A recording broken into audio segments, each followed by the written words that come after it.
Israel యొక్క దేని కొరకు కనిపెడతానంట? ఆదరణ కొరకు కనిపెడతానంట. ఎవరు చెప్పారు కనిపెట్టమని?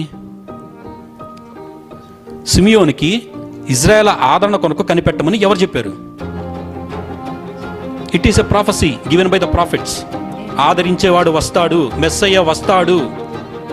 ప్రవక్తలందరూ ప్రవచించుకుంటూ వచ్చిన ప్రవచనం. ఈ ప్రవచనం పట్టుకున్నాడు ఎవరు? సిమియోన్. ఎప్పుడు జరుగుతుంది ఇది అని దానికోసం కనిపెడుతున్నాడు. తర్వాత చదవండి. పరిశుద్ధాత్మ అతని మీద ఉండెను. అతడు ప్రభు యొక్క క్రీస్తును చూడక మునుపు మరణము పొందడని అతనికి పరిశుద్ధాత్మ చేత బయలుపరచబడి ఉండెను. ఎందుకు బయలుపరిచాడు పరిశుద్ధాత్మ ఈ మాటని? సిమియోనికి పరిశుద్ధాత్ముడు ఏం చెప్పాయంట? ప్రభు యొక్క క్రీస్తును చూడక మునుపు అంటే పైన వచ్చిన కింద వచ్చిన కలిపి చదవండి. ఇజ్రాయెల్ ఇతను దేనికోసం కనిపెడుతున్నాడు? ఇజ్రాయెల్ యొక్క ఆదరణ కొరకు కనిపెడుతున్నాడు. ఇజ్రాయెల్ ఆదరించేవారు ఎవరు?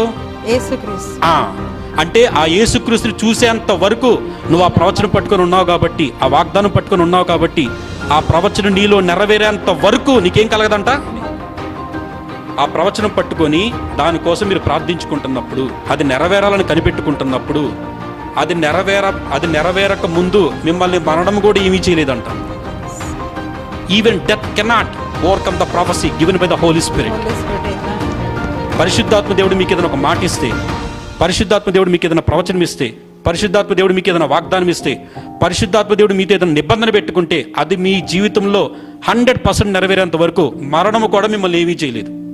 Death cannot do anything on your prophecies. మీ మీద ఉన్న ప్రవచనం నెరవేరేంత వరకు మరణము కూడా మిమ్మల్ని ఏమీ చేయలేదు. Sickness cannot do anything for you. Poverty cannot anything for you. Because that prophecy was given ఇచ్చింది ఎవరు? పరిశుద్ధాత్ముడు. So this is the key for the Christian life.